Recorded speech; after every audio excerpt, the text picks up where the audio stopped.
보통 고객님들이 금리 비교도 잘하시고 수수료도 꼼꼼히 챙기시는 분들이 많으신데요. 그런데 신용 점수에는 의외로 관심 갖지 않으세요. 하지만 저는 금융거래에서 가장 중요한 걸 꼽는다면 신용 점수를 꼽을 것 같아요. 왜냐면 신용 점수는 단순한 숫자가 아니거든요. 점수에 따라 받을 수 있는 대출 금리가 이렇게까지 달라져요. 은행마다 다르지만 신용 점수가 951점 이상이면 대부분 4%대의 낮은 금리를 받고 있어요. 반면 700점 이하는 5에서 7%까지 금리가 올라가죠. 2%포인트 차이라면 1억을 1년간 빌렸을 때 이자가 무려 200만 원이나 차이 나죠. 같은 금액을 빌려도 신용점수 때문에 이렇게 큰 비용을 더 부담할 수도 있는 거예요. 혹시 나는 당장 대출 안 받을 거라 상관없어 라고 생각하시는 분들 계신가요? 하지만 살다 보면 주택을 구입하거나 갑자기 의료비나 긴급한 일이 생겨 목돈이 필요할 때가 찾아와요.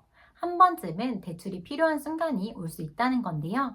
이럴 때 신용점수가 낮으면 높은 금리를 부담해야 하거나 대출 자체가 아예 어려울 수 있어요. 또 단순히 소득이 높거나 재산이 많다고 해서 무조건 신용점수가 좋은 건 아니거든요. 오히려 평소에 금융거래를 어떻게 해왔는지가 더 중요할 수 있어요. 신용점수는 금융생활의 성적표 같은 거예요.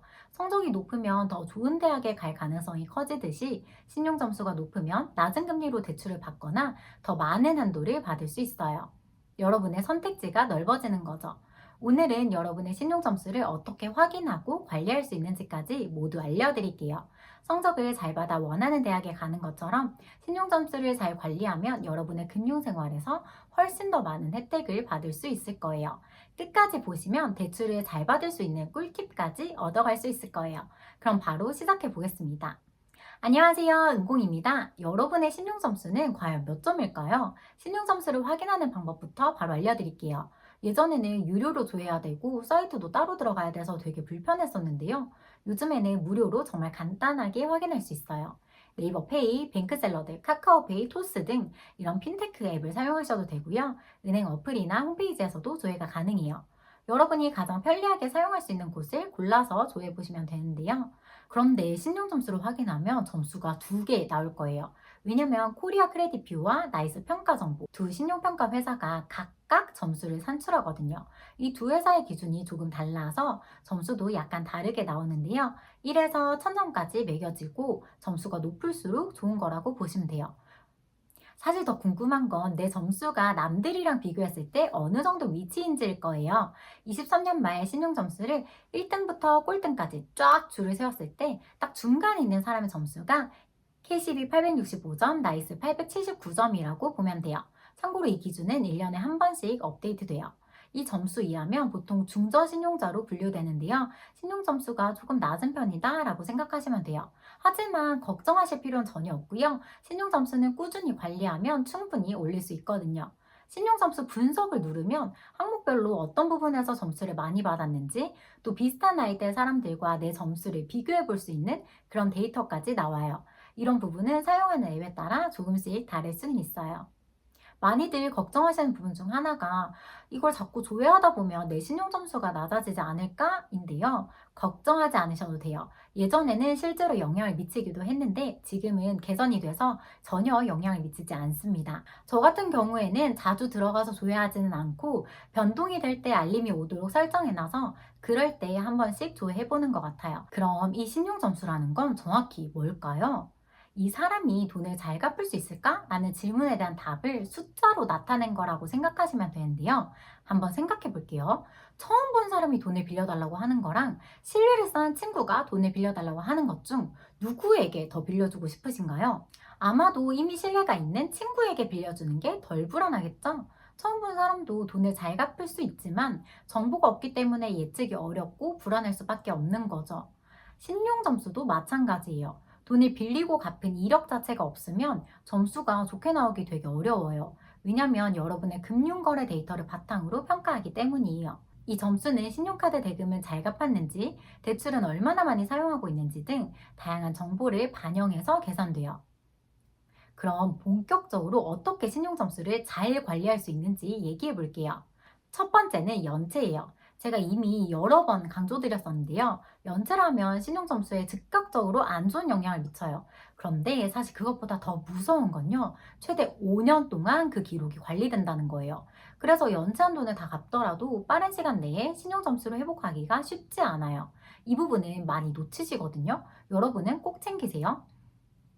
그럼 어떻게 해야 연체를 가장 잘 방지할 수 있을까요? 제가 실제로 사용했던 방법을 알려드릴게요. 저는 월급날 혹은 그 직후에 모든 결제일을 몰아뒀어요. 예를 들어 21일에 월급을 받는다면 늦어도 25일 이내에 카드 대금, 대출이자 이런 것뿐만 아니라 통신비, 보험료 같은 고정비도 모두 빠져나가도록 설정해뒀어요. 그러면 잔고가 부족해서 연체가 발생할 가능성이 거의 없어지거든요. 그리고 연체가 발생하면 금융기관에서 보통 며칠 안에 연락을 줘요. 저도 고객님들께 문자 돌렸던 기억이 나는데요. 이때 즉시 납부하면 큰 문제가 되지 않아요. 특히 소액연체는 하루 이틀 안에 해결하면 점수에 미치는 영향이 거의 없거든요. 두 번째는 대출을 잘 쓰는 거예요. 카드론이나 현금 서비스를 신용카드 사용하는 거랑 비슷하게 생각하시는 분들이 많으시더라고요. 이 두 가지는 대출성 상품이라 신용카드 사용이랑 완전히 달라요. 카드론과 현금 서비스는 이자가 붙는 대출이거든요. 이자율이 보통 10에서 20%로 높은 편이고 신용점수에 부정적인 영향을 줄 가능성이 커요.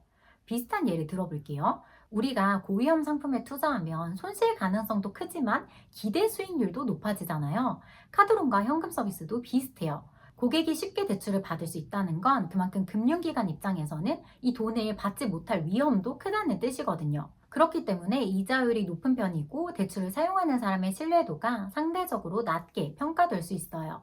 그리고 실제로 이런 대출을 자주 사용하는 분들일수록 대출을 갚다가 문제가 생기는 경우가 많다는 그런 패턴이 데이터로도 나타나거든요.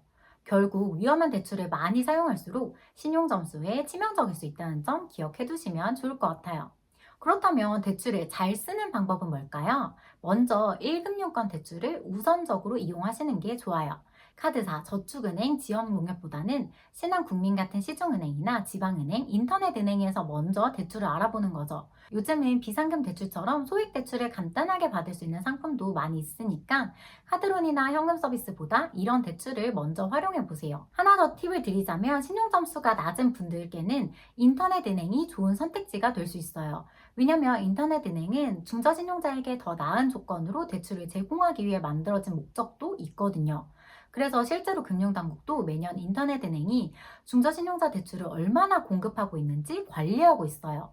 다만 은행의 내부적인 상황에 따라 공급을 많이 하는 시기도 적게 하는 시기도 있기 때문에 시점에 따라 조금 다를 수는 있다는 거 참고해 주세요. 그리고 이미 높은 금리의 대출을 사용하신 분들은 대출 갈아타기 서비스를 이용해 보시는 걸 추천드리는데요. 약 29만 명이 16조 원 규모의 대출을 이동하면서 평균적으로 연간 176만 원의 이자 부담을 줄였거든요.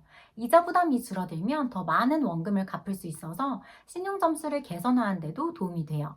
원스톱 대출 갈아타기라는 이 서비스에 대한 영상을 링크로 안내해 드릴게요. 이 외에도 즉각적으로 신용 점수를 높이기 위해서 추가 데이터 제공에 동의할 수도 있는데요. 설사 부정적인 영향을 미칠 수 있는 데이터가 있더라도 반영되지 않으니까 편하게 신청하셔도 돼요. 당장 점수를 조금이라도 올리고 싶다 할 때 쓰시면 좋을 것 같아요. 오늘은 신용 점수를 왜 관리해야 하는지, 그리고 어떻게 관리할 수 있는지 이야기해 봤는데요. 어떠셨나요? 도움이 좀 되셨나요? 사실 신용 점수 관리라는 게 평소에는 그렇게 중요하게 느껴지지 않을 수 있어요. 그런데 점수가 낮아져서 대출이 거절되거나 높은 금리를 적용받는 상황을 겪게 되면 그제서야 아, 이게 진짜 중요하구나 하고 깨닫게 되는 경우가 많거든요. 저도 최근에 비슷한 경험을 했는데요. 며칠 전에 음식을 잘못 먹어서 노로바이러스에 걸렸어요. 진짜 화장실에서 나올 수가 없더라고요. 아파 보니까 평소에 건강을 관리하는 게 얼마나 중요한지 절실히 느껴지더라고요. 신용 점수도 비슷한 것 같아요. 건강을 미리 챙겨서 아프지 않는 게 가장 좋은 것처럼 신용 점수도 평소에 꾸준히 관리하면 나중에 불이익을 피할 수 있거든요. 지금 당장은 조금 막연하게 느껴질 수도 있지만 이 내용이 여러분께 작은 계기가 되었으면 좋겠어요. 그리고 지난 영상에 많은 관심과 사랑을 주셔서 정말 정말 감사했어요. 그 영상을 보신 분들이 이번 컨텐츠도 이어서 보시길 바라는 마음으로 준비해 봤는데 어떻게 보셨을지 또 궁금하네요. 앞으로 다뤘으면 좋겠다고 생각하시는 주제가 있다면 댓글로 꼭 남겨주세요. 최대한 반영해서 더 유익한 컨텐츠로 찾아뵐게요. 여러분이 금융상품을 충분히 이해하고 현명하게 선택하실 수 있도록 앞으로도 꾸준히 도와드리겠습니다. 오늘도 시청해주셔서 감사합니다.